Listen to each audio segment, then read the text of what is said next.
All right, so welcome everybody to the North American Fruit Explorers 2023 virtual conference. My name is Leslie Wade, and I'm a volunteer board member of NAFEX, as we call the organization for short, and I'm also our conference chair. I'm super excited to be joined tonight by Josh Footer, who's also a NAFEX director and also on the conference planning committee. Before he introduces our speakers today, I'm just going to share a few housekeeping items and tell you a little bit about NAFEX, just in case this is your first time with us. First, this is a webinar format. So unlike Zoom meetings, participants' audio and video features are automatically disabled. You'll notice that you can't chat with one another like you would in a Zoom meeting. And that's because we're in webinar format. Secondly, we encourage you to ask questions. Please use the Q&A tab so instead of using the chat, use the Q&A tab in Zoom to ask your topical questions, and then if you have a technical issue, go ahead and put that in the chat, but let's use that Q&A for our questions and for comments. If you have experiences, please go ahead and put them in the Q&A.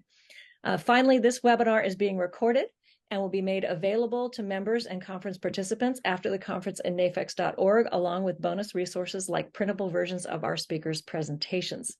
So now just a few words for folks that may be with us here for the very first time.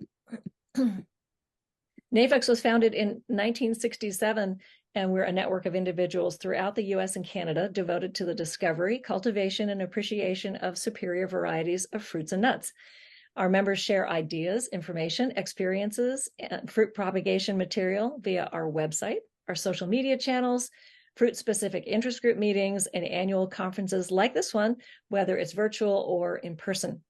As a paid NAFEX member, you get 4 editions of our Pomona Journal each year, as well as the ability to search 50 years of Pomonas in our digital library. It contains a wealth of fruit growing information. I encourage you to check that out, as well as some of the other features on nafex.org. So I'm going to go ahead and turn it over to Josh, who will introduce our speakers and get the conversation going. All right. Well, thank you, Leslie. So yeah, without further ado, I will start. We are going to have a 2-part lecture with Dr. Gayle Volk from USDA in Fort Collins. And then about halfway through, Derek Mills from Hocking Hills Orchard in southeastern Ohio is going to come on. So Dr. Gayle Volk is a research plant physiologist with the USDA ARS out of Fort Collins. And among the many things that she works on, of course, apples is one, but she improves the management of all of USDA's vegetative collections through that GRIN, I think it's the GRIN system. So I will let her explain all of that more because it's much more scientific above my level. But she does a whole lot with grapes, plums, even garlic, and of course, apples.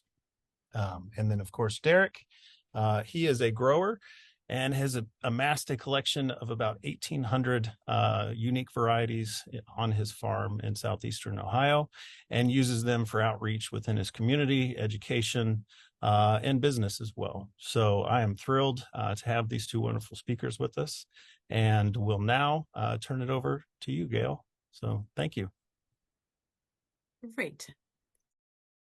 Well, thank you very much for this opportunity to speak today. I really appreciate it. And I am looking forward to telling you a little bit about some of our gene bank programs, as well as our explorations for wild apple species from around the world. So I work with the National Plant Germplasm System as part of it's a USDA ARS federal gene bank. And we are pretty much the only national gene bank for the country. We have over 200 crop collections at 22 locations around the country. We conserve over 16,000 species and distribute over 230,000 items each year. Our gene bank has a total of over 607,000 accessions in it, most of which are seeds, but we also have 40,000 clonally propagated collections, and most of the apple collection falls within this 40,000. Gene banks are really complex, fascinating programs in which we have programs to acquire new materials. We regenerate the materials we have, we maintain them, we keep them alive, we document them, we distribute them, we collect data about them, both genetic and descriptor traits. And we also secure them. In our case, we have a secondary location, and that's where I'm based in Fort Collins, Colorado. Some locations of our gene bank sites. The Apple collection is up in Geneva, New York. And I'm based in Fort Collins, Colorado. So those are the two sites we're going to be talking about today. The other sites around the country focus on other clonal crops, other fruits, some vegetables, as well as all the grain crops and any other crop we can think of agricultural importance in the country. Columbia is very diverse. I'd say it's probably the most diverse collections of apples in the world. We've got over 2,400 different cultivars of Malus domestica. These would be the traditional grafted types, both the modern varieties, the historic varieties, the cider types, as well as some of the crabs. We have over 2,300 non-domestica Malus species that are grafted onto rootstocks, representing 41 different taxa. These are some hybrids as well as some pure species materials. We have 2,400 collections that are labeled as hybrids and species that we maybe don't know their full genetic identities. And then we've got over 1,500 seed accessions that are usually the remaining seeds from plant explorations. So it's a really diverse collection maintained as primarily trees in the field in Geneva, New York, as well as some seeds in cold storage. Now I'm based in Fort Collins, Colorado, and we're the National Laboratory for Genetic Resources Preservation. And it's our job to securely back up all these national collections. Most of the things we're backing up are seeds, because most of our national collection is comprised of seeds. But we do have a number of clonal materials at our facility. And that's part of my research program. And where we develop methods to cryopreserve these collections in liquid nitrogen. And then we also back them up after the methods are developed. We keep our seeds at minus 18 degrees freezer storage at optimum relative humidity or moisture contents. And we keep in liquid nitrogen, we have some oil seeds, we have embryonic axes of seeds, shoot tips, dormant buds, and pollen. The dormant bud collection of apple is our largest collection of clonal materials in Fort Collins, where we have over 2,400 apple accessions from our national collection in cryopreserved state. And that's being kept in liquid nitrogen for the long term. We've had these materials for some cases over 30 years now. The method was developed in collaboration with other scientists back in the 1980s. And it's been routinely applied to materials in our collection ever since. What I'm focusing on today is apple species diversity. And this is part of the acquisition mandate of the National Gene Bank System, where we've had a number of programs for many years that have been acquiring wild genetic resources of Malus from all over the world. I'm not talking about the domestica types that are in collections all over the world, and we've certainly acquired a number of those for the long term also. But instead, I'm really speaking about the global diversity of wild apples. You can see on this map some of the countries around the world, species that are native to them. China is really a center of origin for most Malus, but we do have some that are from Europe, from the Middle East, and 4 species that are native to North America. A few years ago now, back in 2019, I co-authored a global strategy for the conservation and use of genetic resources. This is a document where we interviewed and interacted with collections of apples all over the world and determined what the status of the backup or what of the ex situ, the gene bank collections are for apple, and how well it's conserved on a global basis. So not just what's happening in the United States, but what's happening in all these other collections. And we wanted to see how well we've captured that diversity and how secure it is. Or are we worried about losing things due to climate change or urbanization or lots of other things that are happening in the wild? So we ended up with data from over 40 collections and compiled that information, and it's all available in this free document. Part of this revealed that there's a number of gaps in the international collections. Some of those gaps are local cultivars. So there could be local cultivars that aren't secure, that are found in collections in Europe or in Asia or somewhere that maybe local people have, but they haven't been put into a larger gene bank setting. There's also a desire to have more modern cultivars in collections around the world, particularly because it's difficult to transfer apple genetic resources across international borders due to disease threats. So there's collections that wish they had more modern cultivars. And there's certainly a need for wild species. There are only a few collections that really focus on wild species. Most of the collections around the world are breeding collections focused on cultivar types. And USDA is fortunate to have one of these wild species collections. Here's a map again of apple species from around the world. And you can see, this is just my quick token slide talking about domestication of apple.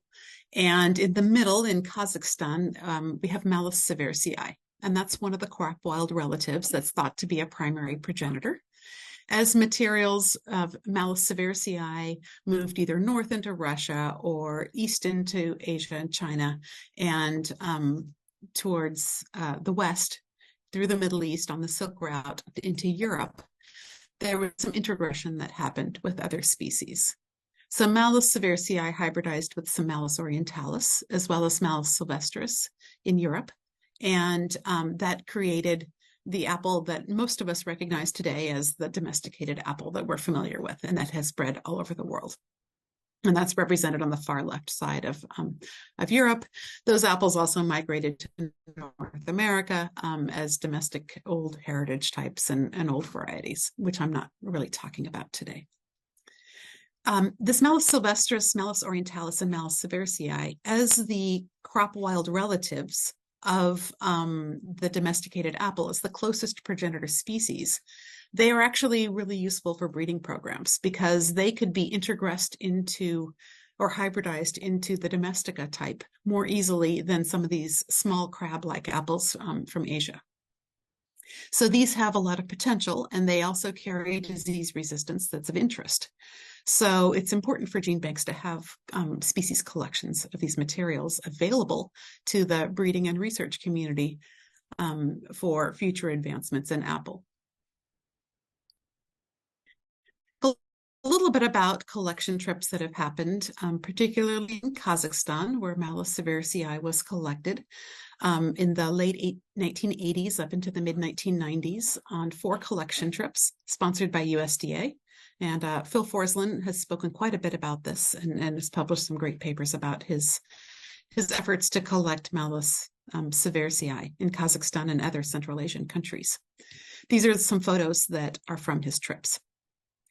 I have a couple more photos that I'm going to show because I've been working with the Malus species for a number of years now and these collection materials that he brought back.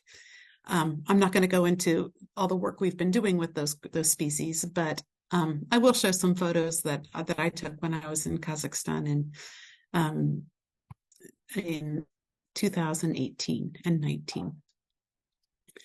The materials that Phil brought back, he planted in a seedling orchard in Geneva. That orchard's not there anymore, but a number of selections have been made from that orchard and have been grafted to the main collection. This is just some photos of those trees when they were in the orchard and some apples that came off those trees, as well as on the left-hand side, some of the apples that he collected in Kazakhstan and took pictures of before they took out all the seeds and brought them back. One say is that we did a large genotyping project where we looked at the DNA of these trees that are labeled as Malus severcii, Malus orientalis, and sylvestris in the gene bank in Geneva, and we published this last year. and described how, based on this genetic fingerprint data, we actually ended up with a lot of materials we weren't expecting. So there was a lot of materials, like hundreds of trees, that we had all labeled as Malus sieversiae because Phil brought them back from Kazakhstan, and that's what they were. But it turns out, based on the genetic data, that some of those trees in the collection that were labeled as sieversiae are actually domestic cultivars. And some of those are old Russian cultivars that were planted in Kazakhstan in the wild forests. Unfortunately, those have also now hybridized with the Malus sieversiae. So we have examples of hybrids, like hundreds of them in our collection. And those are in the process of being renamed to make sure that we have everything labeled correctly based on this new data. We still have over 150 pure Malus sieversiae in the collection, but this just goes to point out that it's really important to understand what you're bringing back, and that sometimes things aren't as wild as they seem, and that genetic data is providing so much information in our collections, and it's incredibly important, I believe. So on the right-hand side, I just showed some of the names of the cultivars that were in the pedigrees of these wild species. So clearly they're not really wild species. This paper that's listed on this page is freely available, and there are some really nice associated tables that show what the materials are in the USDA collection and what their pedigrees are, if they have cultivars in them. And you're welcome to use that information if you actually have acquired material from Geneva and you're wondering if you really have wild species material. And we did this for all three of these wild close relatives. Here's just an example of, or a graphic display showing all these places in Kazakhstan, these different sites that Phil collected apples, and all the red on these pie charts are places that had apples that were collected, but they're actually real domesticas. A lot of the wild sieversiae trees that have big, nice, beautiful fruit, well, it's because it's a hybrid and it's a domestica. And most of the wilds have much smaller fruit. There are some places that he collected from that are these blue circles that are pure. And then there's a number of places that have a lot of hybrids in them. So it's just a warning that this is actually happening in lots of places in Kazakhstan that have been collected from. And there's this one site, Site 6, that had quite a few trees available, and that actually has 100% pure sieversiae in it. So that's a huge opportunity for collecting more in the future that's true to type. This is a photo from 2018. I was there for Bloom. It was a slight reunion trip with Phil Forsland and Herb Aldwinkle, as well as Jane Arelli invited for about a week, where we had an opportunity to see Bloom. And I felt really privileged to join in this trip with these folks who were there decades earlier and had never seen the forests in bloom. This is one of the red-fleshed apple trees that was also blooming at the time. That was out in the wild. And then you can see on the right-hand side, again, more places where we saw the slopes covered in apple. In 2019, they invited us back again, and Herb and I were able to join in on that. We went back. So we were able to see the actual fruit, and this is where the alerts started going up in my head of wow, there's so many hybrid fruit that they're showing us. These fruit are too unusually large, and they just don't look like wild species. And this is how we really plunged into this genotyping effort that I talked about a few minutes ago. And then here's another picture of Herb and I along with the team at Caspian University who invited us and who are working to conserve these orchards and these forests. I also had the opportunity in 2017 to go collect Malus sylvestris in Romania and Austria. And these are some photos from the Romanian side of the trip. We had some fabulous hosts, and they helped design our trip to increase the number of seeds we have available in our gene bank for this other important progenitor species. And these are just some more photos taken from that trip in Romania.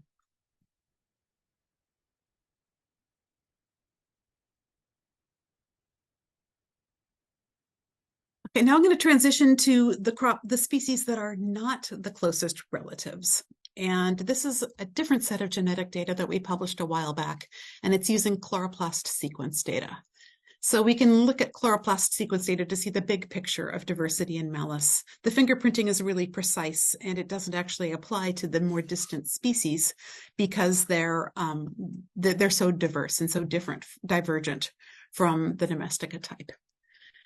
So here we're looking at chloroplast sequence data, and at the top of this dendrogram, I have some labeling of domestica, Severicii, orientalis, sylvestris, as well as a number of Chinese Malus species and the Western North American Fusca species that are all more closely related at the chloroplast level. There's another branch of this tree down farther a little bit, that's the Canzuensis, the Prattii, Unionensis, and Umbrophila, that are another subtype of Malus, but these are all of Chinese origin. This next branch down all by itself is a wild species called Dumerii, and that's the one I'm going to talk about. I'll just talk through the rest of this to mention these other species. Florentina sorbus is totally different genera. It's just an outgroup showing how apple relates to other species. So we're kind of way off here in the distant types of apple. Florentina is from Southern Europe and Mediterranean area, and we don't have very many accessions of it in our collection. It's also very diverse. And then across the bottom here, we have a combination of Angustifolia, Coronaria, and Iowensis, which are our Eastern North American types, which are pretty much as genetically distinct from cultivated apples and some of the Chinese types as we can get. Now, I was really interested in Malus dumerii, this one on the left-hand side, kind of in the middle, all by itself, because it's native to Vietnam and Taiwan. And those are really, it's a tropical type apple. It doesn't need this cold chill requirement. And it's growing where really we shouldn't be finding apples. We see it in the wild and with the citrus and with the coffee and with the bananas. And it's not apple territory. And it's really fascinating. We only had one tree in our national collection, and it was growing in the greenhouse because it can't survive in Geneva outside. And that was the same accession of Dumerii that other gene banks around the world had. So it was really poorly represented. So I planned some trips, and with the gene bank in Vietnam, in Hanoi, we did 2 explorations. We did one in 2018, way down south to the Dalat area. And then we just did one in September of this year, where we went way north, and we collected Malus dumerii on very close to the border with China. And those 2 other spots near Hanoi, we collected this year, and we focused on Docinia, which is a very closely related Malus species, and it's actually the only species of Malus. People eat that type of Docinia as kind of the apple of Vietnam, and you can find it in markets everywhere. Malus dumerii is much more difficult to find. It's very rarely sold in the markets. If it is, local to the people that are growing it in their backyards in that area. But it is found in the north as well as in the south parts of the country. So I'm just going to show some pictures of our Malus dumerii exploration. This is the one in 2018. We were really fortunate to hire some local guides who could take us to these trees in the national forest or in the national park, because people actually aren't very aware of what they have, and they're not a well-documented species in this country. This was a huge collaboration project with the Vietnamese Gene Bank and my colleagues there, because there's no way we could have done this without them. These are some pictures of the Malus dumerii in Dalat. They're extremely tall trees growing at the top of the tropical canopy. And we had tree climbers. The local people were willing to climb these trees to collect fruit from the canopies for us. It was quite an experience. And these are some pictures of the fruit. That is pretty unpalatable to us, or to me, but the local people could eat it to some extent. It's mostly used to be dried. So the local people knew how to find it in the forests, because they would collect the fruit and they would dry them, and they'd use them to flavor alcohol, which we found to be the case in multiple wild species that we've interacted with over the years. We were up near Calbang, near the northern part of the country, and these trees are much smaller. Relatively speaking, I think they look more like apple trees in the landscape than the ones that we saw down south. This is just some samples of the fruit collected from different trees that we were able to extract seeds from. And the seeds are currently still in Vietnam, but we're going through the quarantine and import process now.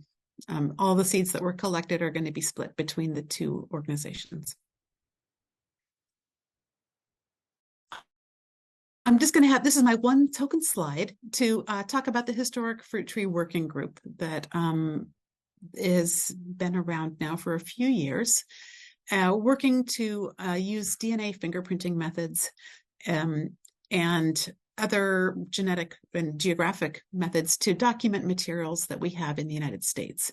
This is just a complementary approach to all the wild species materials I spoke about earlier, and it's showing that we certainly care about wild or historic and heritage varieties of apples within the U.S., in addition to these wild species around the world. And it's my hope that a collaboration between these important local orchards or regional orchards and the USDA plant germplasm system can be identified so that we can coordinate our conservation efforts on a national scale. And we can hopefully use these systems that we're developing as models for other fruit collections within the National Gene Bank as well. Okay, the last little part of my talk about training materials. And I just want to share some efforts that I've been involved in for the past few years with some resources that we've made publicly available that could be of interest to you. We found that a lot of gene bank folks are retiring, and we needed to share the knowledge. We needed to capture the knowledge within our system, and we want to share it and use it for training materials for future generations, as well as the public. So we've had a grant to do this for the past few years as a collaboration with Colorado State University, with USDA and Iowa State. And one of the products of this work is GRIN-U. It's grin-u.org. And you're welcome to go to this website. There's lots of resources on it, and I'm going to tell you about a few of those resources. But feel free to browse this for everything else. We have ebooks up there, we have videos up there, and we're continually adding new content. If you want to be on the mailing list when new content comes out, just click on the right-hand side on the subscribe and put your email address in, and you'll get a quarterly update about the new materials we've posted. These are just some fun things that I thought you might be interested in. The National Ag Library has some 100-plus-year-old videos that are black and white and silent, and I think they're really fascinating. We went ahead and made links to these. They're all posted on the National Ag Library page, but you can get access to them easily on the GRIN-U site by picking the topic of history. So these are just a few items that we link to. We also write ebook chapters, and I have an ebook on crop wild relatives that I edited with some colleagues. And in this ebook, we have a chapter about the USDA Plant Introduction Program, which talks about the history of plant explorations for USDA. We also just released a few new ebook chapters that are in our fundamentals ebook. But again, you can just type in exploration and you'll find these things as separate chapters on our website. One of them is planning and exploration for plant genetic resources for USDA. So this gives some advice for planning and collection. And then we also have a chapter on conducting. So it goes into a little bit of the rules and regulations, but it also provides some information and recommendations that could be useful for folks that are doing explorations even within the United States. Finally, the last thing I'll mention is our YouTube channel. So this project has also released a number of videos. We have 85 that were made in-house or in collaboration with our partners. And these can be webinars, they're videos, they're virtual tours. Some are short and quirky. Some of them are much more in-depth and they're more lecture style. Our most popular video happens to be about the Three Sisters and companion planting. And we've got over 200,000 views of that one.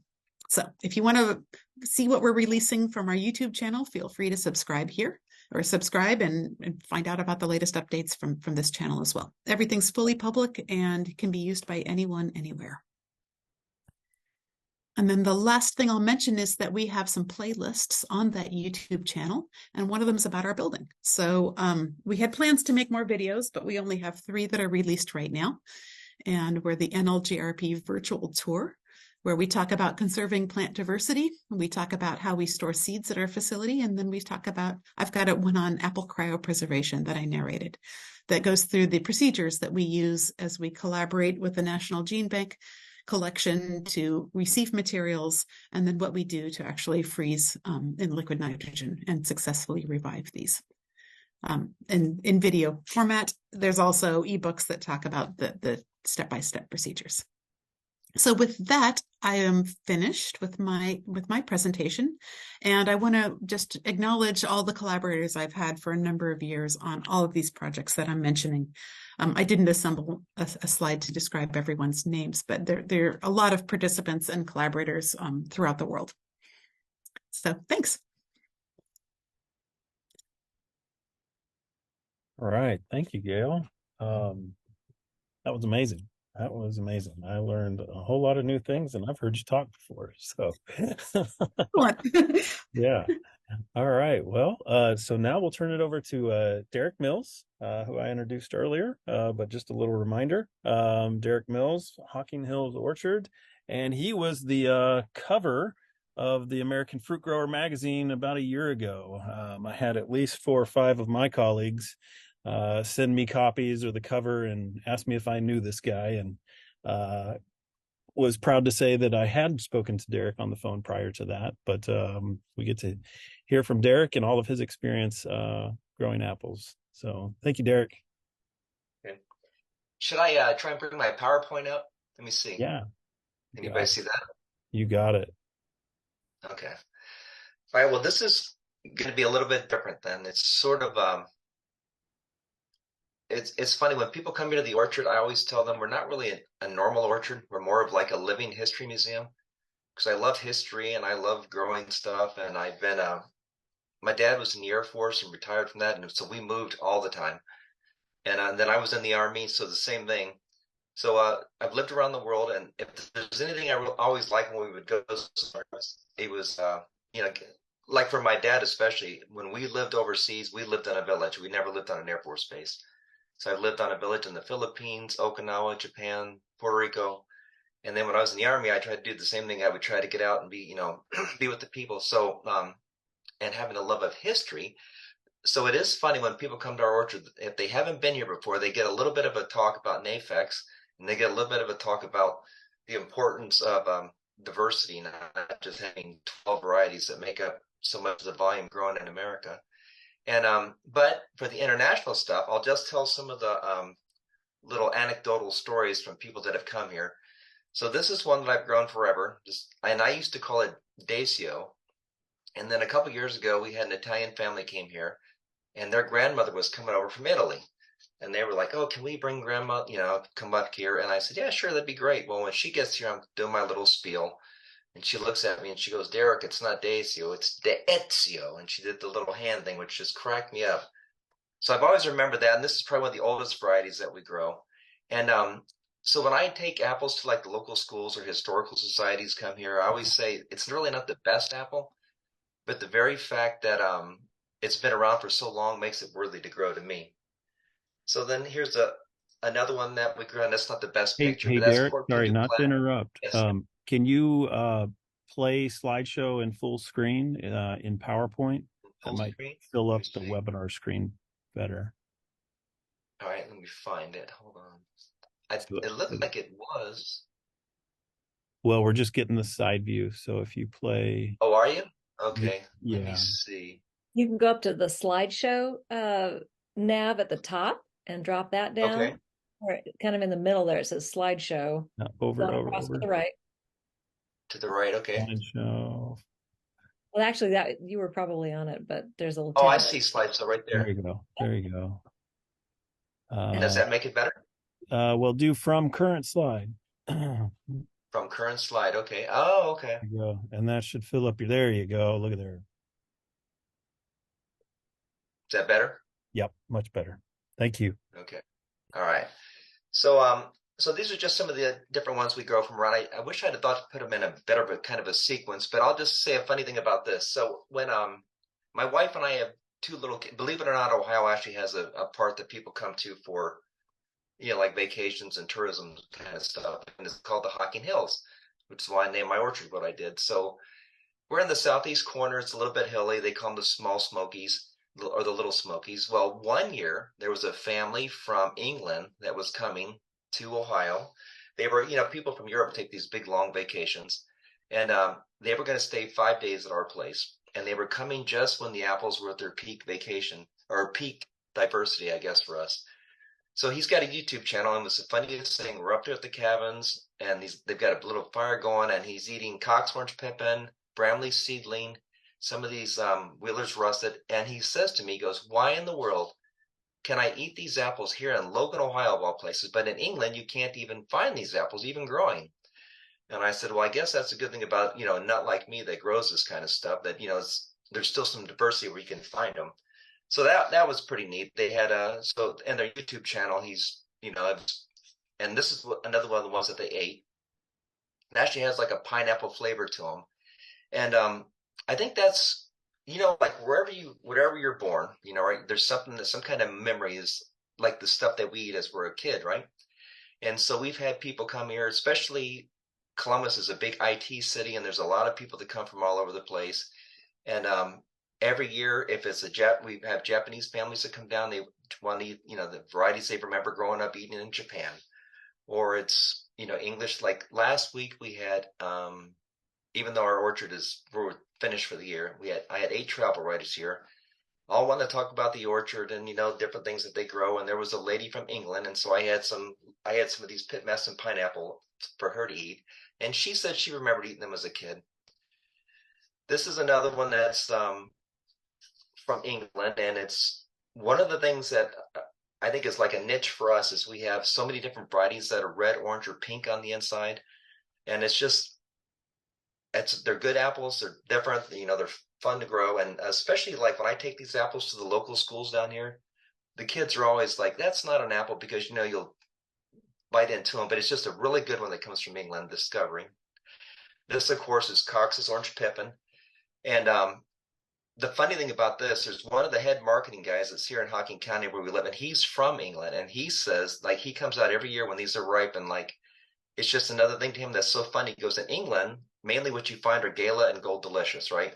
Well, my wife and I, Lisa, we love to travel, and when we went to Italy the first time, I think, I'm doing the same thing. I'm trying to find some really good Italian apples, and it's like the same thing over there as here. There's just so much of the same varieties that are grown that are what you would expect, the easy, big commercial grown ones. And but now last year I went to Poland. I was working with an NGO group, and now there I did find, we went out to the countryside and we found some markets and stuff where they had Polish apples, and that was pretty cool to me. Try something while I was actually there. This is just another apple from Sweden. There's one from Switzerland. Now this is a funny one. This is Glocken apple. The name means bell-shaped, and the actuals actually have that. So if you're like, for us, like I say, in the orchard, it's definitely not a normal orchard. And so when people come here, especially with school groups, I like to take them out and show different things like this, the odd shapes, because you'll say to kids, "What color are apples?" Well, they all say red, and somebody will usually say green or yellow. And then you'll show an apple with a different shape to them. And to me, it's a lot of fun because it's like an educational thing. But here's what's really sort of funny to me. 2 years ago, I think, we had a bunch of writers here, and one of them wrote for Pioneer Woman. Well, when she gets done, she published this article, and she says Hocking Hills Orchard is like one of the best orchards in America, which is funny because we are clearly not commercial. I mean, this is about as mom and pop as you can be. This is our house, right? People show up, they're like, "Where's the store?" There is no store. Anyway, so when the head of our marketing called up for the Tourism Association, she said, and I said, "Well, that's cool." So I hung up and I said to my wife, "Pioneer Woman, isn't that pots and pans at Walmart?" And Lisa goes, "Oh, you're not very bright sometimes. That's a big deal. She's social media, and she has, a TV show." Well, after that came out, we literally had people showing up every day wanting to pick apples. Well, even in March, after that article came out, I'm down in the barn. It's March. There's snow on the ground. Here comes this van load of people, and I go out to talk to them. And I'm like, "Can I help you?" And they're like, "Yeah, we're here for the orchard." And I said, "Well, it's March, right? There's snow on the ground." And they were funny. They were like, "Well, we're from India, and in India we have mangoes year round." I'm like, "Not India, and it's not mangoes, it's apples, and it's March. It's the whole big season." So I sort of get a kick out of that because it's just, because you can find apples in the store year round. So a lot of people think they're just always growing on the trees. This is another cool one. This is from Denmark. So now this is the one that USDA used to call foxglove, but now they call it faux whelp because it turns out not to be true to name. Kingston Black is a really famous English apple. Now Bramley seedling, this is the one I was talking to a guy that him and his family came here and they were eating some of these. It's funny because it's such a popular apple at one time in England, but like everything, once the big commercial stuff takes over, they sort of, push all the littler stuff out of the way. This is just a cool one. I love this. I don't know how to say this name, but I've had German families come here and they'll, like whenever you have, like my grandfather was German, and I can remember being a little kid and my mother would say when we would come back to the States for a while, "Listen, if you hear Pop saying something that you don't understand, you might be making him mad. So, stop whatever you're doing." And, and it was him speaking German, talking to my sister and I, and we had no clue. But usually when you hear somebody speaking German, it almost always sounds like they're mad, right? Like they've got some kind of, it's just such a guttural thing. But this apple has got a great name and it translates black iridescent cabbage apple. I just love that. Here's a cool one. This is another one that's a lot of fun when you've got a lot of these and kids come over, just anybody, when you cut into them and they're red on the inside. Now this is a funny story. I make cider every year, tons of cider. And a couple years ago, last year I think it was, I said to my grandkids we were going to make cider. And I mean, look at this cool name. This is not, you're not going to ever see an apple in the United States that's called the hen's turds. But in England, where they've got more of a dry sense of humor, that's what this was called. So my grandkids and I were making these apples, and I said, "Oh, by the way, we're going to throw some hen's turds in." And they were like, "No, Pop, no." So it's sort of fun. It's just a randomly different apple. And the English, I mean, I wrote down a few of the names. So I have Bloody Plowman, which is from England, the Cat's Head, the Goose Arse, the Sheep's Nose, Slack My Girdle, Brown Snout, and Oaken Pen, the Ten Commandments. So that's just really great, more of a whimsical kind of name from the apples they grow over there. Here's Hangy Down, another English apple, just got an odd shape to them. So a lot of times, like I'll have the travel writers say, like, "How did you get into this?" And of course, the true story is in the middle 1980s, I read a story about a guy who said George Washington's favorite apple. And I thought, how in the world does he know that? So I wrote him a letter, which is what people did back in the day. He was from NAFEX, and he told me back, he said, "Yeah, here, told me all about the group." The cool thing was he sent me a rootstock and a scion of Newtown Pippin. And he said, "This is how you graft." And I remember thinking to myself, this will never work. Well, I did it. I followed his instructions and it worked. So then next year I grafted Spitzenberg. Then the next year I grafted black gilliflower. So then one thing leads to another. But I always thought, I mean, what a cool thing that was that he just reached out like that and said, "Sure, this is how you know." And, here's the goal of NAFEX is to preserve this stuff. So every year it's like I do this, I try to teach grafting classes and have people, learn how to do it. And then here, the Cat's Head. Now, sometimes when you'll see an apple has an odd name, you think to yourself, I don't quite see it. It's like the same thing with me with a lot of the flavors. Like we grow a variety from England that's called King Coffee. And supposedly, you bite into them and there's like a coffee essence. And I can say I've never tasted it. Now, there are some that have like a licorice flavor. And a lot of times, if you take those apples, like anything that has phenol in the name or fennel, and what I found is if you put them in paper bags and then you open the paper bag up later, you can sometimes maybe smell like that. That's sort of like that licorice scent in them. Here's one. It's just, I mean, what a funny name, Jackets and Waistcoats. Now, this one supposedly some years has like a banana flavor to it, but I just thought it's a great name. I mean, that's another one that you're never going to see a name like Latin an apple, in the United States. Now, this is, of course, like what every red-fleshed apple comes from is this. And usually when people talk about this apple, they'll talk about, the brutalness, how dry it is. But I think like last year, Lisa and I, we were making a lot of cider with red fleshed apples, and this was 50% of the juice we were putting in was from our trees of this. They are extremely juicy, and I think they make a great cider. Go to the next one. Lemon pippin, just another odd one from over. I mean, look how cool it looks. It actually looks like lemons. And when they're fully ripe, they'll get more of a yellow color to them. But there's so many different kinds of things that are, just apples from overseas that got good color to them. Now, Pendragon, this is a funny one. The story, like I posted this one on Facebook before. So clearly the story is not to be believed when they're talking about dragons of blood and all that kind of stuff. But I mean, when you take apples like this to the schools and you tell that story, kids get a big kick out of it. Flower of Kent, this is one I actually went to my granddaughter's school probably the end of September, I think, and I did like an apple presentation for their 5th grade class, and I took a bunch of these Flower of Kent apples in and to their advanced science class, and it was really pretty cool because the kids were studying Isaac Newton and gravity and stuff, and it all just worked out for them to actually eat an apple that from the tree he was sitting underneath. This is another one. This was a funny one. These apples are absolutely gorgeous. And we used to have a young girl who would come here that had like a YouTube channel. She was one of those social, I don't know, influencers or whatever.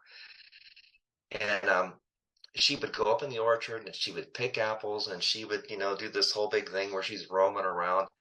And it was sort of funny to us. Well, one day she was doing this and she took a bite out of them and she goes, and as serious as could be, she said, "It tastes like green grass." And I busted out laughing and I said, I have never heard anybody said anything tastes like green grass before.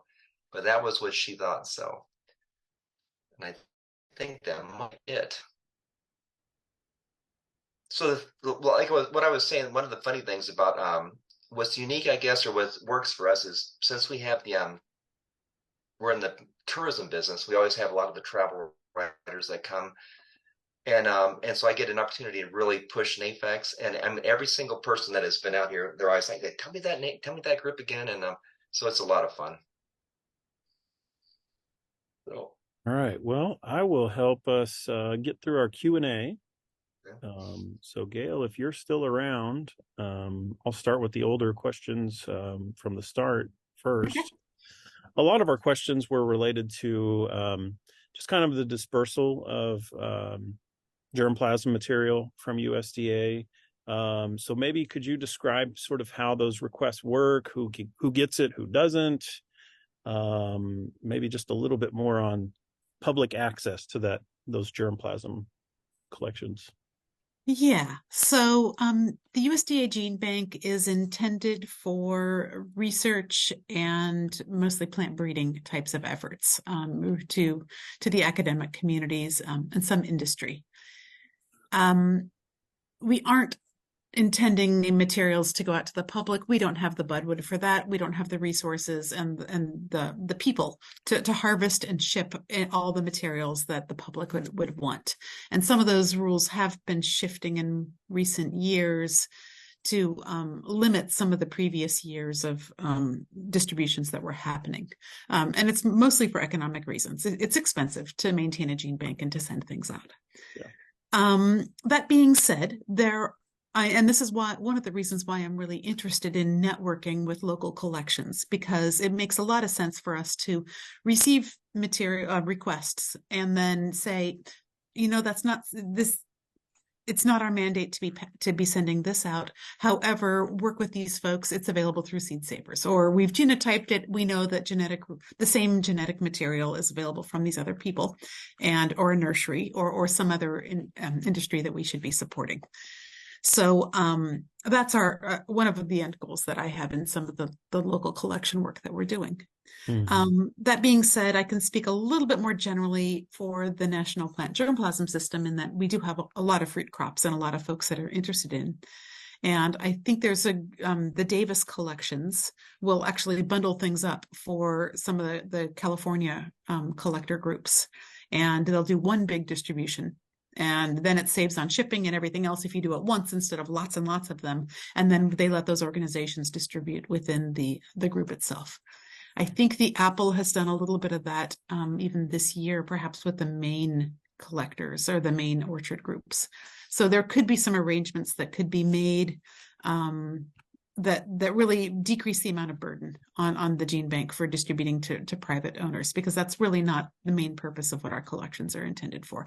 And we don't want to take a business away from others that are selling trees, like the nursery industry. That being said, if there's important trees that or collections or materials, cider varieties or whatever, that people want access to, perhaps they can contact nurseries and have those nurseries request and propagate the material and sell it. And that would certainly be well within what we intend to do. Yeah, yeah. Can I say, I'll tell you a funny thing if I could. So last year, I actually had the USDA in Oregon reached out to me and said about some of the red flesh pears I have because they had lost them. And so I actually gave stuff back to them. And it was 4 different ones, I think, that they had lost. So I don't know. That's another time where we could be networking and relying on who we sent things out to help back us up when we've got a problem. Yeah. Yeah. Because I know when Phil was there, Phil had one time had sent me a bunch of stuff, and he goes, I think of you like a secondary repository. Because on part of our property, I have 2 whole rows of I think maybe, well, although you did say, Gail, that some of those might be actually not pure anymore, but 2 whole rows of stuff that is just PI numbers that he gathered, and so I think it's sort of fun to, you grow that stuff, and my wife says it's a little bit nutty, but I take really detailed notes on, when do they bloom and what's the fruit like. So, but the best thing to me was last year mailing stuff back. I love that. So good to hear. That's great to hear. Gail, we had another question from Eric on, I guess, procedures related to bringing in viruses and things like that. So what sort of protocols might you guys do related to viruses or things like that? Great question. Well, I haven't seen the question, but I can comment that the USDA collection is not clean. It hasn't even been tested. There's fire blight out there. There are issues within our collection, and we're well aware of that. We just, again, don't have those resources to go through the processes that it would take to get clean material. The U.S. government is extremely conscientious when it comes to importing materials from overseas, and especially budwood, which can harbor viruses and diseases and viroids. And there is a process through the quarantine lab in Beltsville, Maryland, with APHIS, another USDA agency, and they receive materials and they clean them up. It takes a few years because it's that much work, but they go through all the appropriate disease testing and approvals, and then they can release those materials to the public or to whoever imported them in after they're cleaned. So it's a way to receive materials that are clean into the country. There were some new activities that we're working with them on, in addition to coming up with new ways to clean out viruses, which we're doing. They're in the process of starting to implement a genotyping, so a DNA testing before materials are imported, so that if you want to bring in a cider variety from England and you contact them and say, I've got an import I want to do, they could ask for a set of leaves from that tree and test them for diseases, and they'll also test them for the DNA fingerprint. And we're to the point where we could tell you, that's already here. Get it from the source instead, because we've got these massive libraries of fingerprints that we've been acquiring over the years now. So we could save you years of trouble by just going to a source within the country rather than trying to import this again. Yeah. So yeah, it's complicated, and it is through the APHIS plant quarantine program. And I'm sure you can Google APHIS plant quarantine and find it online. We have a limit of 50 materials a year that they can accept for all palm fruits. That's the pears, the apples, and the quince. So it's a pretty small bottleneck that lets materials into the country. Sure. But that's a free service that the USDA provides to make sure that we don't import dirty materials and infect our crops. For sure. So, Derek, is that one of the things that you do with your collection? Do you sell budwood or scionwood? Yeah, I do. Okay. Yep, and I always try to, I set a limit, like how much I want to send out every year, just because I also try to send it out to historical societies and school groups. Like I don't charge them, right? But that's absolutely what I do, and I swap with people, and that's sort of like what NAFEX has always been about that, preserving that stuff. And I actually say in my little list, because I've had people write me a letter before and say, give me 300 of this or 500 of that, or one of each, everything can grow. And what I say in my thing is my goal is to get out as much of this diversity to as many different places as I can, because a lot of times what happens when if somebody has, they've raised all this stuff and then something happens and they pass away or whatever, then, more than likely that's all that's going to be lost. I always think about, Henry Morton, who had the guy who saved all those limber twigs. And when he passed away, nobody in his family wanted to, and there was nobody to give it to. And a lot of those were just lost. The farm was sold. And then, so last year, Seed Savers, somebody from there reached out to me and said they were going to cull all the limber twigs they had in their collection. Did I want any of them? And I said, well, send me a list and I'll look through and see. I don't want everything that you have, but I'll look through and see if there's any things that I feel are like, truly legitimate ones. And I'll take some of those. So I do a lot of trading and swapping with people in the United States and then in organizations. But yep, absolutely. Okay, well, that's good, because we had a few ask, and it sounds like going through the USDA channel may be somewhat limiting. So with a collection like yours out there, that's good to know. People can, as long as they know how to graft, can maybe get some of that material through you. We had a question to you, Derek. Cindy, she is your neighbor in Columbus and would love to try some of your apples. Do you allow orchard visits, or you pick, or sell anywhere else? Yeah, that's how we do it, is a U-pick. And All it's right. usually, typically, we used to say that it was Sunday afternoons after church from like 1 to 5. And then that article came out from Pioneer Woman, and then it was just like every day. Matter of fact, just a couple days ago, we had people drive 3.5 hours from Pittsburgh to come to our place. And I said, oh man, I wish you'd called first. We are finished. I'm not like a commercial place where I've got a big storage room and put stuff in. So here they drove that far just to, I'm like, I apologize, but there's nothing. So. And then Eric asks, are you still expanding this collection of yours, Derek? That's a funny thing. My wife has asked me that too. And I always say, well, I'm not dead. And then Gayle was telling me about this group that, this, the Heritage Group. And I'm like, oh, I'm all about that, helping to be a part of that. So. Because I'm very OCD about them. Like, I like to know things are like when I swap with somebody, I like to know that things are true to name. I don't want to have something that might be squirrely, and so everything is like it's on its own rootstock, and things go out like that. And then if I do have something that winds up being clearly not true, if it's horrible, then I'll probably just call them. But if it's something that's halfway decent, then I'll spend a lot of time trying to just figure out what it might be. But now the good thing is with DNA. You can do stuff, but years ago it would be people would send me boxes of apples in the fall, and I love that. Yeah, for sure. So. Okay, I've got a couple more here for Gayle. Are pure apple species around the world increasingly difficult to access because of being hybridized by Malus domestica? Are the pure apple species? Yes. Yeah. Yeah, hybridization is certainly happening, and we can detect that with genetic testing methods. Yeah.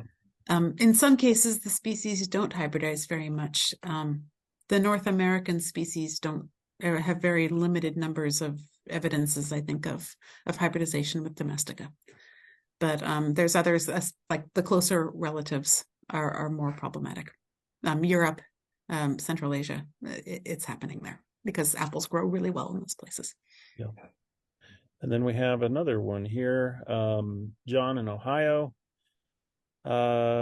Domesticated and wild apples seem to grow wildly in ditches and hedgerows. How important are varieties that appear immune to these pests and diseases? What are protocols for testing these trees or for these varieties that are just wildlings? Well, for the genetic DNA testing, it's available through Washington State University now. You can go to myfruittree.org, and you can go to the website, and I think it's costing around $50 to get a tree genotyped. So you can send in a leaf sample of fresh leaf tissue, and DNA testing can happen, and you can find out what that variety matches to, if it's actually a cultivar, There also can be some data about, depending on the type of test and the cost, you could also figure out if it's a seedling and what the parentage is and the pedigree. The wild species that we don't have testing available for the public at this time, those are a lot more difficult to test for. And there are the wild species native to around the East Coast. My experience with these kind of unmanaged apples is, of course, they're growing great and seem immune because you're not trying to grow them. But the second I try to grow them, that's when they fall victim to fire blight and all the other things. But Yeah, that's the maybe truth. that's just here in Georgia. I don't know. Okay, we've got a question here from Pat. How many genetically engineered or CRISPR apples do you grow or make or preserve? I don't know who that was to. Maybe to you, Derek. I'd say none. Because most of what we grow are heirlooms, you know. I mean, I do have some modern varieties like Michelin. Everybody probably knows Michelin, these Midwest Apple Improvement Association, and they came up with Evercrisp and stuff. And it was funny, one year Mitch and I were talking on the phone. I'm 65, so he's in his 80s, I'm pretty sure. And he goes, how many like Honeycrisp or Evercrisp do you have? And I'm like, I don't know, not a lot. Only a couple. He goes, well, what are you talking about? We put 2,000 in a year. And I'm like, oh, there is no way. Yeah, I like the modern ones, but there's not a cool story to it. There's like, it is what it is. When people come here, I want to be able to tell them a funny story about whatever's ripe, like whether it's the Bloody Plowman or the I don't know, just a funny story. Something good about an apple that's got a history to it, and not just that it tastes good and is disease resistant. Although, so I say that because I'm not trying to be a big commercial orchard and have that kind of stuff. But I grow them because people. I mean, I even have one Red Delicious tree because people will ask for it. The funny thing is, though, is when they eat the Red Delicious, I then will tell them, go to the next row back, and there's 3 trees of Hawkeye, and you can taste what that tree is supposed to taste. That apple is supposed to taste like, because that's what it originally was called before the big joke is they bred the flavor out to get the red in. So, Derek, not to get too much into your IPM program and management program, but we did have a question here. How do you manage all of these varieties with different bloom times, pest pressure, and things like that? well, what I tell people when they come here is these are not grocery store apples, right? I do things as organically as I can, so there's going to be sooty blotch and fly speck on them, and but I grow them for flavor. And so that's it. I use a horticulture oil late in the winter, early spring. The rest of the year, I'm using wettable sulfur as a fungicide, and that's pretty much it. And and nobody really cares. It's like it is when they come here. They're told up front, this is not going to be like Kroger's or Giant Eagle or whatever apples, and it's and really, if you're up front with, I mean, people don't seem to mind. So. Yeah. Gayle, we had a question from Mark. I think you kind of answered this though, but his question was if a group of farmers were to get a SARE grant for some sort of project that could benefit from access to the germplasm, is there a way for that cooperative or that group of farmers under a project to do a request? Yes. But it sounds like it's possible. Yeah, Great. that would be a research project. Yeah, awesome. When I stopped by and we visited in person, Derek, you mentioned that you were really kind of on a quest to try to get an apple from every country that is known to grow them or to have them. So can you talk a little bit about that quest and how you're making progress, and also how you're creating those relationships and sources? Because I'm sure you've got some good contacts that you've made with folks around the world as well. Well, the funny thing about that, so when I joined NAFEX in 1985, I think I was 27 or whatever. Seems that right? Whatever, yeah, I think so. Anyway, so a lot of the people who had started the group, were still around, like Henry Converse, Milo Gibson, Gene Cirillo, and they were like, it was different then because you had to do that round robin kind of thing, and there was a little book, people would send stuff out, and there was actually a guy, I can't remember his name now, but he called his orchard the International Orchard. And that was what his thing, and he would write it. I think he probably even has articles in some of the old Pomonas where he would talk about, having these apples from different places. And I just always thought, That was pretty cool. You know, I mean, you got to have, so like for me, when I first started grafting things, it was presidential apples, right? Newtown Pippin, Spitzenberg, and then Benjamin Franklin with so really cool American things.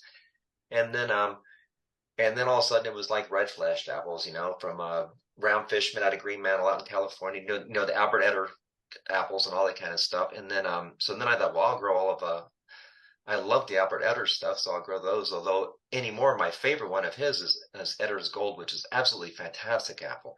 Sometimes some of those apples you eat them and you're like, I don't know why these are not commercial, except maybe, you know, what I tell people when they come here is usually it's because, you know, they're not uniform in shape or uniform in color, or the ripening time is longer, dragged out. And but anyway, but out of curiosity, I did look, and I think I've got from 45 different countries. The number one, of course, is the United States, and then it would be England, and then Germany. And but what is sort of cool to me is because over the years, you know, people come here to pick apples, and like we have Japanese families that come because they want Japanese apples, which are typically really sweet. You know, it doesn't matter. Very rarely have I ever ate a Japanese variety that is like tart. They're almost always super sweet. And we have some people that are Spanish that come all the time. You know, they're from Spain, and they typically like really sharp apples. You know, so it's just sort of whatever you eat growing up. You know, you want to come back and taste that. And so then when I do the scions, I actually had I've got a variety from the USDA called Glory de Holland, which is a great little apple. And I had a family, their last name was Glory, and that is a name from Holland. And that was what it was named after them. So that was pretty cool that the USDA had that. And here was a family. So I sent them cuttings of that, you know, for them to grow a tree. So it's just, you know, I tried to have like a method to my madness when I first started planting the orchard. So now it's scattered over, you know, well, you know, you were here. It's scattered in a lot of places. And I tried to have like, at first it was all the red flesh are going to be here. Well, that quickly got out because we have 270 varieties that are red, orange, or pink on the inside. And then I thought, well, I have all the early ripening here. Well, that section got filled up. So then it's more like, well, I don't know. So I like to be more picky on like what I'll swap from people. Now, I will say 2 years ago, I think it was, there's a group in Maine, a fantastic group. MOFGA is their initials, MOFGA. And they had some, and what's really cool, if you go to their website, they actually have paid for the DNA analysis and a lot of their stuff. So they'll have the breakdown there, like this is proven to be this, or this is the same thing as that. And I mean, that's a great website. And then there's another one, Out on a Limb, which I think is also in Maine. So those are a lot of groups that, you know, John Bunker is associated with. But anyway, so they reached out to me and said, hey, you've got some great stuff. Can we swap? Well, I am all about swapping. If somebody's got something cool and they want to swap. Now, not necessarily like somebody will call me and say, I got a great tree in my grandpa's farm, you know, field or whatever. I mean, I don't necessarily want that. I want, you know, I'll tell them you grow it and keep it going. If it's cool, give it a name or whatever. But if I can help preserve something that's from Maine, or like 3 or 4 years ago, I got a bunch from a group in Louisiana. They were looking to swap stuff. And so yeah, I think we're in a really good location where we live. We can grow stuff from down south, stuff from way up north, and you know, nothing.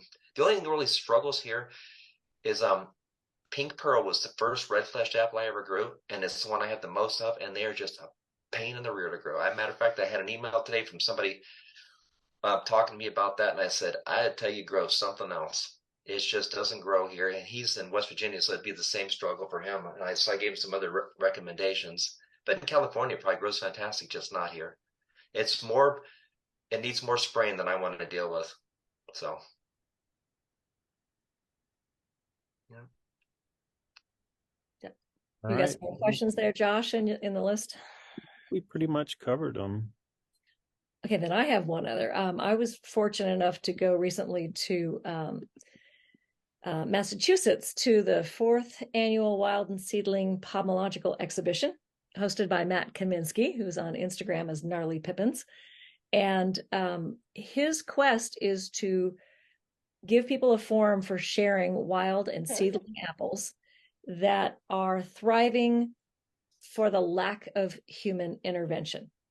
So I would love to hear from both of you about your thoughts. Gayle, you've obviously collected germplasm from wild trees all over the world, about the viability, sustainability of trying to promote trees that are perhaps unique to a place and do well in that place that might need less spray, et cetera, yada, yada, yada. So what are your thoughts about the importance or future of kind of making sure that we acknowledge wild and seedling apples? That's a tricky question. I'm very passionate about the wild. I think that's where there's going to be materials in the future that or issues that we can't resolve with the current genetic resources that are in Domestica, and we're going to have to look beyond that. Let's see. I think there's also a lot of opportunity. I didn't mention that the wild Chinese types are often those that are flowering crops. So hybrids with wild Chinese apples are ones that we don't eat the fruit from because they're not desirable, but they do offer things in terms of flowers and ornamental purposes. So the wilds offer things that, in addition to, there's a lot of opportunities for wilds. Let's see, I'm just a huge proponent of maintaining wilds and making sure they're not lost. So whether they're going to do well in certain places, that really varies a lot. Like the Malus is not adapted at all to our conditions in New York, where every other species can live outside. So we actually are planting trees here in Corvallis, Oregon, at our location. That's not in Geneva, and it's a much more mild climate. So yeah, we've got to put trees where they can survive. And each species is going to be a little, some of them are going to have different susceptibilities that we need to be aware of with regard to pests and diseases and everything else. Derek, your thoughts? Well, I volunteer as a naturalist at the parks around us here in Ohio, and there's one park that's called Clear Creek. It's like 5,000 acres. It's a nature preserve.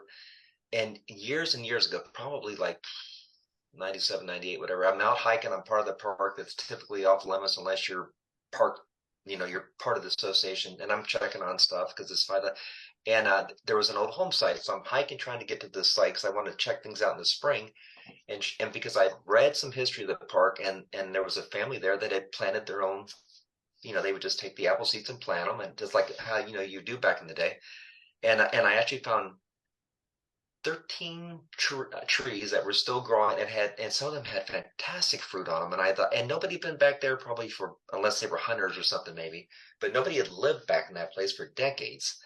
And I thought that was fascinating. So technically, if it's a nature preserve, you're not supposed to take cuttings from anything, right? Because it's a nature preserve, you got to leave things are. But my argument to the park was, well, this was a home site. This isn't native here. I'm doing my part to keep these things going. So I took cuttings from them, and I had those trees growing, and it was just cool to me. That was just where somebody back in the day said, stick an apple seed here and let it go, and so that was fun. And then for me, like when I go to the schools, I always tell the school kids, I'll say to the kids, what's your favorite apple? Well, anybody nowadays, all the kids say, oh, Honeycrisp, right?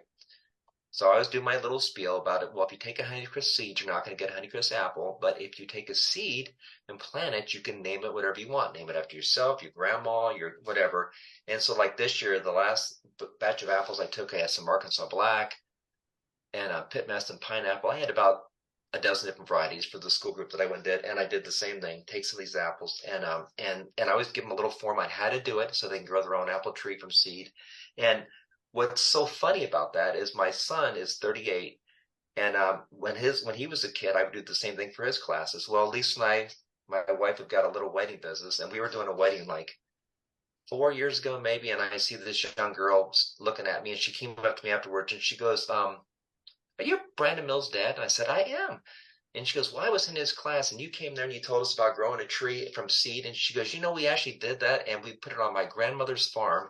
And we eat apples from that." And she passed away. My mom and dad or somebody lives there. And she goes, "We named it after her, and we eat apples from that every year." And I thought, what a cool little story that was, just from, and she loved it. She had an apple that was something that they liked to eat. And so every spring I do my own crosses. I mean, part of my list that I send out for people is like the crosses that I've done.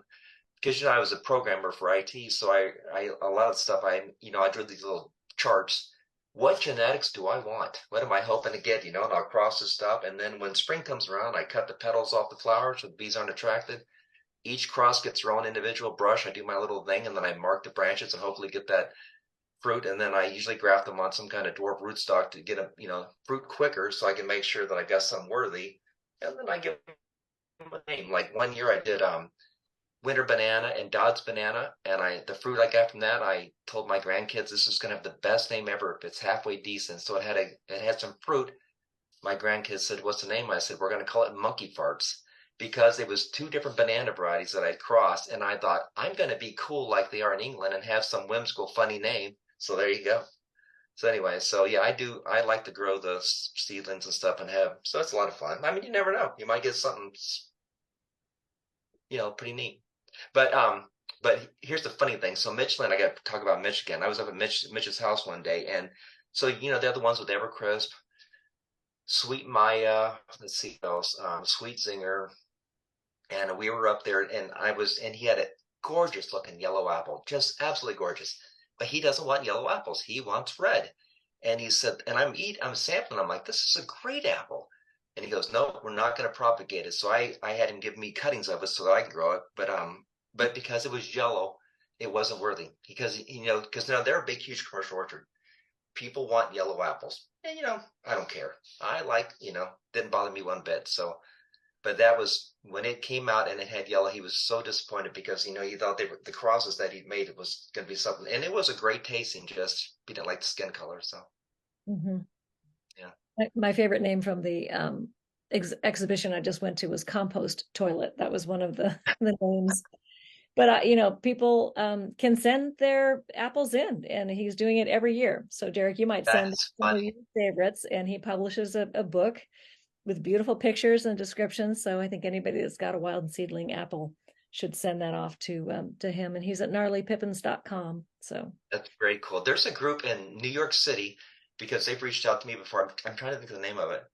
But they've actually got a trail that you can do through New York City where people have randomly thrown out apple cores and an apple tree is grown. And it's the coolest thing because they'll talk about how they go along, they'll harvest these apples, and they make a cider from the trees growing in New York City, like in the neighborhoods or just on the sidewalks and stuff. And I thought, now that's pretty cool and random. So, yeah. Josh, do we have new questions that have come in, or any other comments or experiences?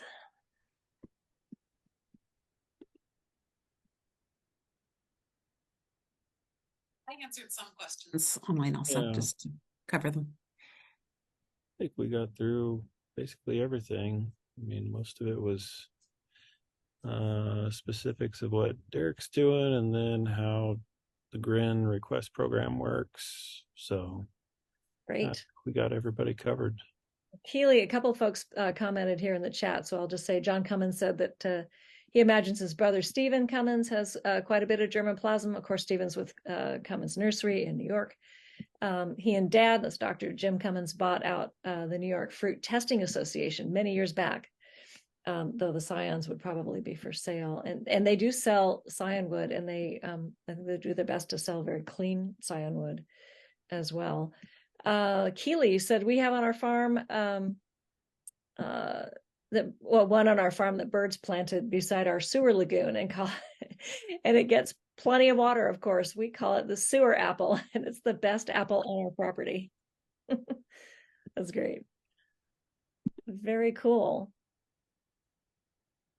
Well, anything else that anybody would like to, either of you like to say in closing before I do a little wrap up?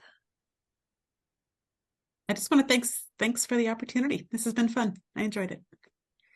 It's been great. Thank you, Derek. And I'll give a plug for visiting Hocking Hills area. It's a beautiful region of our country, and lots of great hiking and natural beauty to see, as well as Derek's orchard if you can catch him on a good U-pick day. So, Yep, Josh, thank you so much, Josh. Josh is an heirloom apple grower here in Georgia, where I am, and also an extension agent in his county, which is a pretty big suburban county in the Atlanta metro area. And so he is constantly experimenting, falling in love with and falling out of love with various apple varieties. Yeah. That pink pearl lasted 2 years at my house, Derek, so don't feel bad. And Gayle, one of the takeaways from your talk was that clearly a lot of apples make good cider. All right, well, let me do just a quick wrap up here and let everybody go. So we are super thankful for our speakers tonight. Also our sponsors, One Green World Nursery, Copenhagen Farms Nursery, Fedco Seeds, OrchardPeople.com, Southern Cultured Orchard and Nursery. This conference would not be possible without them. So once again, the session will be recorded and we'll be putting it on our nafex.org website for members. It'll take us a couple of days to get those up. And in about a year, we'll migrate it over to our NAFEX TV YouTube channel. You can find our YouTube channel at NAFEX TV and see some of our past recordings there, as well as on our website.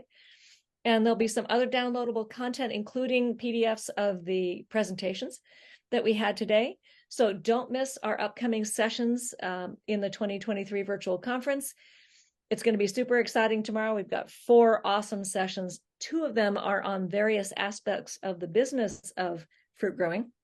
One of those being John Bunker talking about how he started the Out on a Limb Apples CSA that Derek mentioned.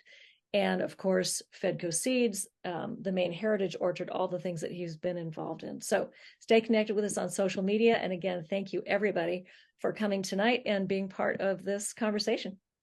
Good night.